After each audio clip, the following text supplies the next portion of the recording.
Alright, hello everyone again. I am back on the other side now. I'm up at the Pennsylvania Monument. You can see it right behind me. Funny story. After I did the walk and I got back in my car, I noticed, for those of you who don't know, I drive a hybrid, and I saw that my battery level was down to 3 bars, which is below half, and that's not exactly good.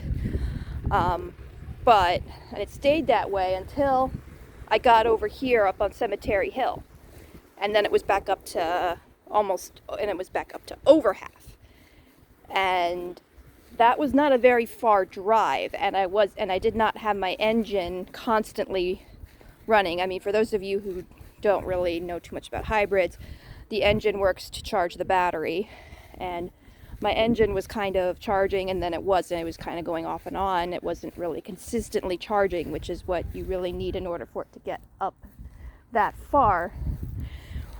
So yeah, that was kind of weird. I mean, interesting and weird. From another sign, I'm not welcome over there, I guess. They wanted my car to die. Wow. Alright, so I'm up here at the Pennsylvania Monument, just behind me. It's the biggest one out here. One of the most beautiful, I think. I was up here last year.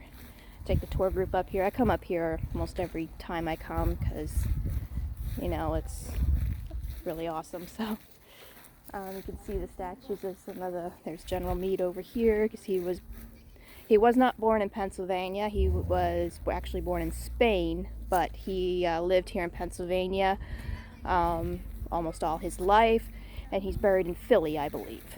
So he considered himself a native Pennsylvanian, even though technically he was not. So, splitting hairs here, I think. But, I mean, those are my friends and followers who are on Facebook. Just an interesting, and YouTube, just a little interesting tidbit. Every single soldier from Pennsylvania who served here, their names are on the monument here. So if you find yourself up here, and if you know you have a relative that served in the battle, please see if you can find their name. It'd be fun. Alright, I'll take you around here. Okay. Got some other tourists giving me weird looks, but it's for YouTube. Alright. Right behind me over here, there's actually some reenactment going on back here. I didn't even know they were going to be here, so that's kind of cool. Maybe I'll stop by and say hello. Alright. Yeah, so.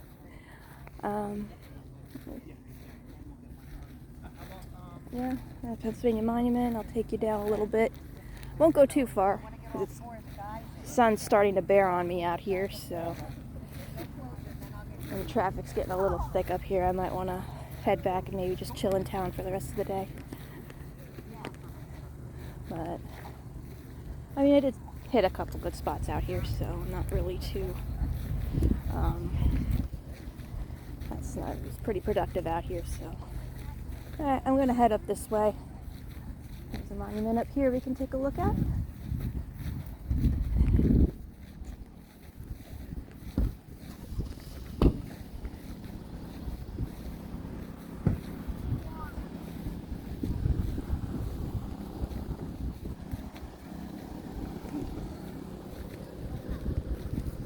Yeah, traffic's getting a little rough out here. I think I might go back and just hang out in town.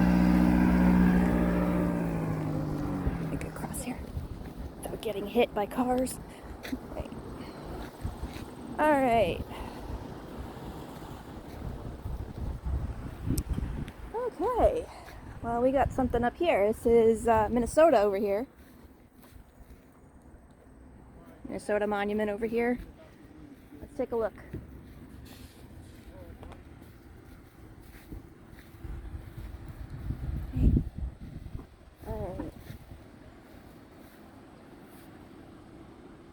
This is the monument to the 1st Minnesota. Now, the story of the 1st Minnesota is very interesting.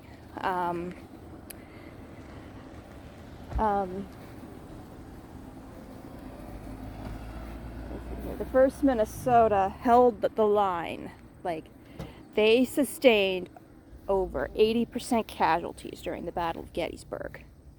This means that the majority of the men in this regiment did not make it home. But they held the line. Both on the 1st, 2nd, and 3rd days, these guys saw the heaviest action and sustained the most casualties. Fun, interesting story. On the 3rd day during Pickett's charge, they managed to capture a Confederate flag from one of the Virginia regiments. I don't remember the name of it off the top of my head. And for years, the government of Virginia has been trying to get that flag back from Minnesota. However, Minnesota is pretty adamant. Even the governor of Minnesota, I don't know if he still is a governor or if he was, but Jesse Ventura was very adamant that they're not going to return it because, in his words, we won. Good enough reason as any. But yeah, I mean, if you want to see that flag, from what I understand, they keep it locked up, but they keep a replica of the flag in their Capitol building if you're interested in seeing it. If you ever find yourself in Minnesota at any point, I don't know if you are, but if you ever do, I suggest you maybe go check that out sometime. All right. Let's see, what do we have here? All right, 90th Pennsylvania. Volunteers of Philadelphia. Yep, 90th Regiment, Pennsylvania. Philadelphia, 2nd Brigade, 2nd Division, 1st Corps. So, yeah, very interesting. Alright, let me see if I can find the Corps insignia on here to show you. Because the monuments here will have the insignia of the Corps on here. Let me see if it's on here. I don't see it. Maybe it's somewhere where I'm not looking, but yeah, this is 1st Corps right here. And I believe the 1st Minnesota was also in the 1st Corps as well. So let's take a stroll right here, okay? Right down.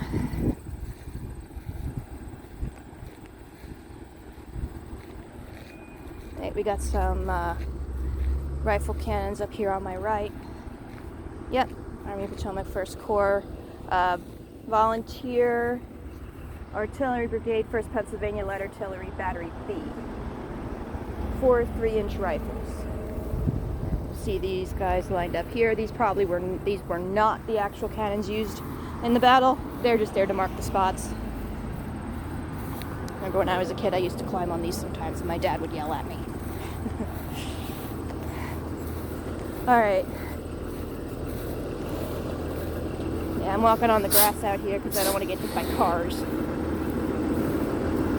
That's one drawback to coming out here on a Saturday. That's when everybody comes out here.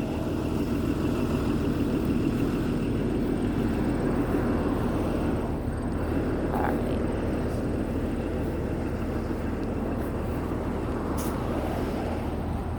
Right over here we got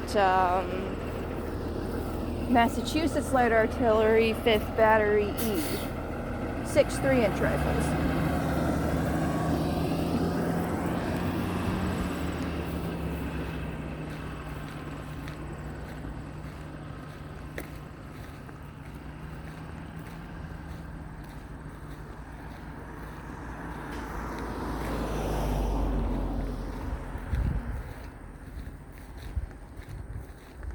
Okay, here's something a little different. This is not too different, but another example of a Corps marker here.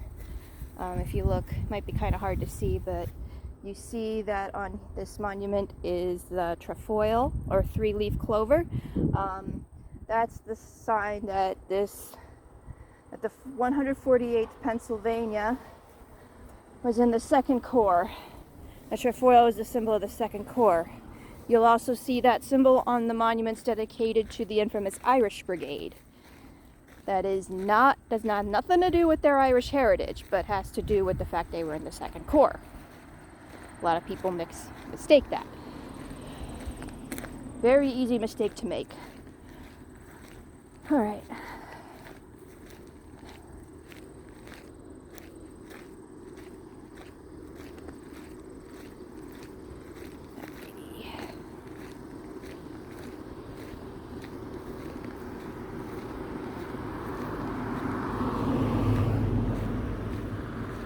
There's some stuff over here across the street I'm going to try to cross without getting hit.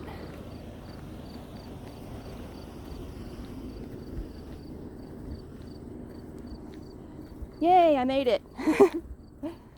Alright, let's see what's up here.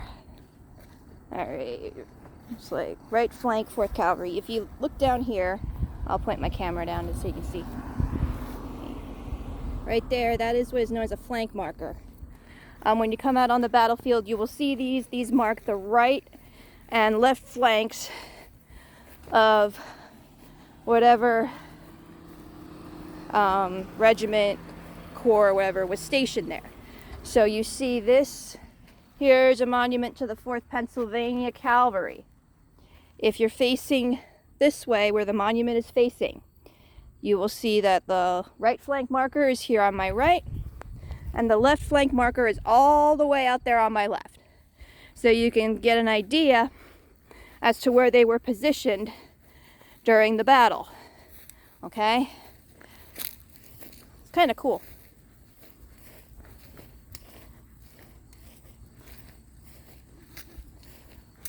All right.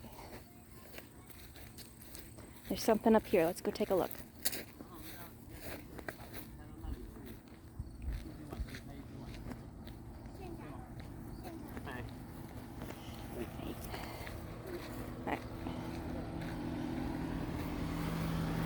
Alright, over here's the left flank marker, as I was discussing. Okay, let's see what this is. This is New York Monument. Huh.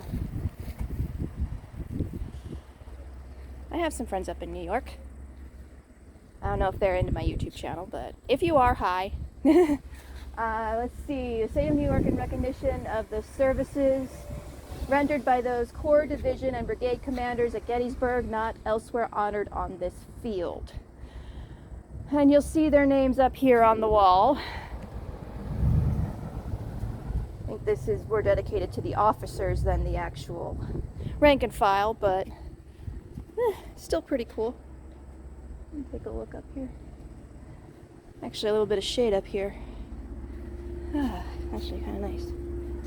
Okay, so, alright, yeah, New York Monument up here.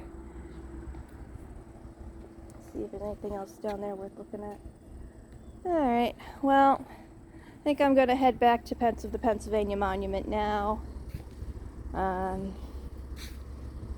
So, yeah, that's Pennsylvania Monument and the surrounding area on the other side of where we just were. Alright, as always, thank you for tuning in and watching. I'll see where I end up next. I'm probably just going to walk around town. The traffic out here is insane, so I don't really feel like driving around much more today. I might just stick to where I can walk.